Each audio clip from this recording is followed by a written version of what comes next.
What is going on, everybody? My name is Eric Leonard, and I'm back with another video for GBA Ethos.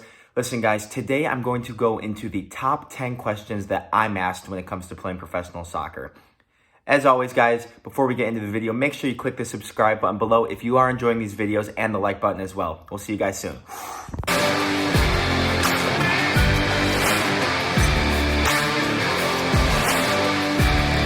All right, guys, so I wanted to get into this video right away. We're going to try and keep the answers short, and I'm going to try and hit them as specifically as I can. So the first question is, how old were you when you signed your first professional contract? So when I signed my first contract, I was just finishing college.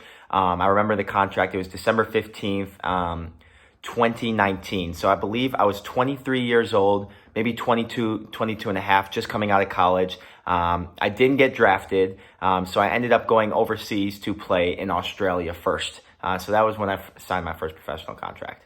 Question number 2 is, what does a day in the life look like for you? It's a great question. So normally, if you're looking at a practice being at around 10 a.m., that means I'm waking up at around 7:30 to eat breakfast, and then I'm out of my apartment by 8 o'clock. I like to get to the field about 45 minutes before everyone else does, just because one of the most important things I've learned when it comes to playing is taking care of your body. So if you have to be at practice for a 9:30 for a 10 start, I'm usually there at 8:45, no later than that, because I need to do all my mobility work. I need to do all my hip mobility work, and it's just something that I like to do, so I feel prepared going into the training session. Now, from 10 to around 12, that means I'm training, I'm in practice. You might have video at some point during that. At 12, when practice is done, you have lunch, recovery, maybe you're going into the weight room. So I'd say I'm probably out of the stadium by 2 p.m. From there, I'm going home to start the recovery process, and that's when I like to get other things done, whether it was, at the time I was writing my book, GBA Mentality, which, by the way, you can check it out, guys. It's on all the platforms. It's called the GBA Mentality, How to Achieve 1% More. But other than that, the rest of the day spent trying to get ready for the next training session or doing treatment to help my body recover.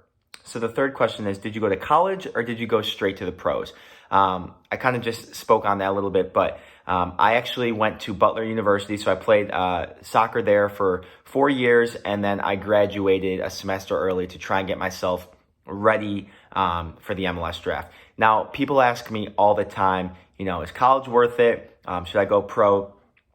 I have mixed feelings, but for me, I also believe that everybody's journey is different, which is a very big component.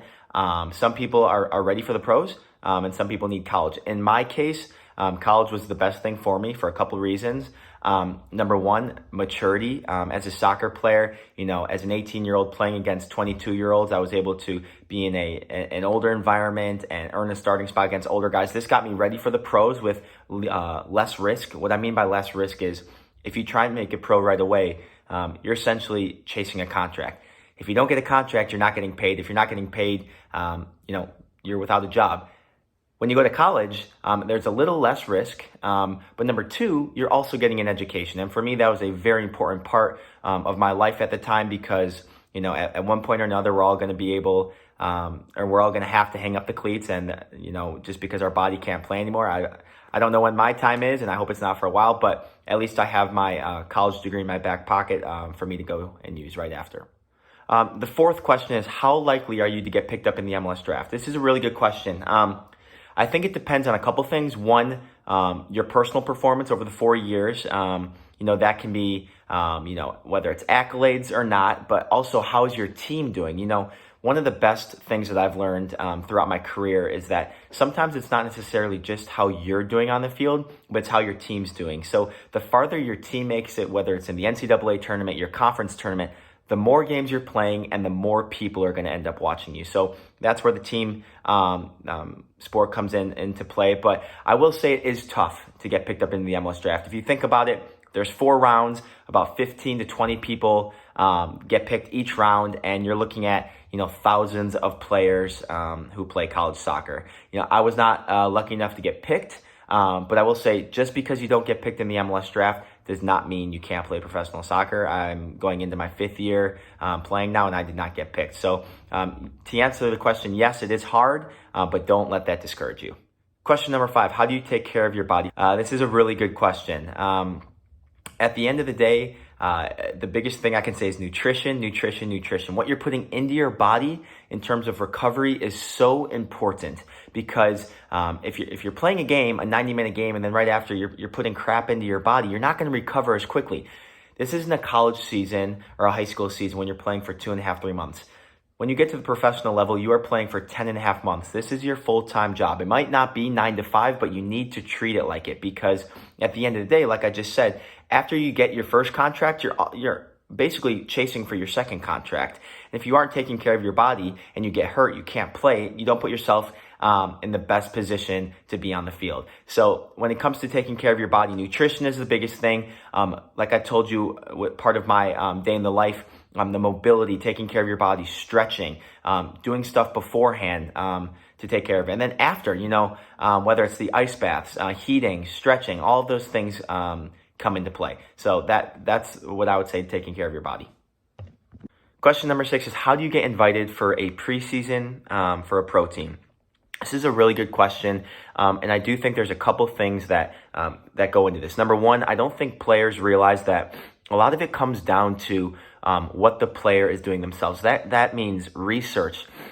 There's a lot of access online, social media, different articles that say when different teams are having invite tryouts, open tryouts, and I do think it's the responsibility of the player, at least for the minimum, to look into that. And once you find maybe a couple different teams that you're looking to try and go trial with, send an email to the coach. Whether it's finding their email through Instagram, finding their email online.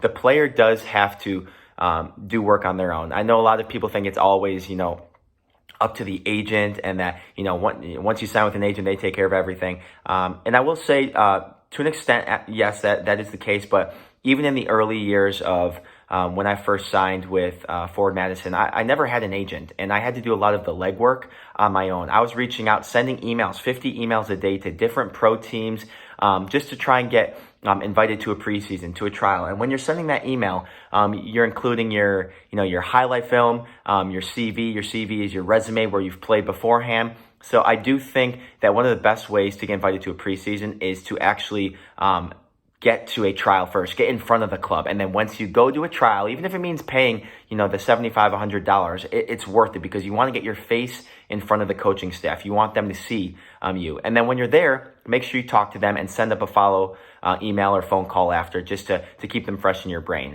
That's definitely one way. And then 2, going back to the agent, if you are trying to get invited to a preseason, tell your agent, have them reach out to as many teams as possible to see, at the minimum, if you can get that preseason, the first 2 or 3 weeks to see if the club can evaluate you.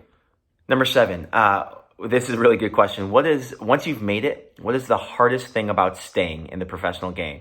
To me, this is one of the best questions. And I think it just comes down to, if you know me, I always talk about the grind. And I think that's what it comes down to. You'll learn early on, if you make it, that players get weeded out because they're not willing to put the work in. They're not willing to take care of their body, and they're not willing to face the obstacles that arise.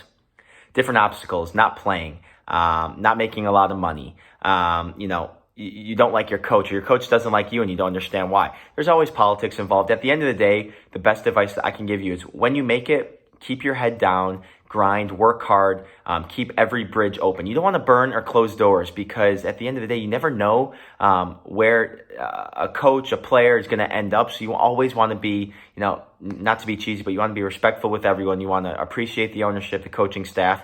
And honestly, that's what it comes down to.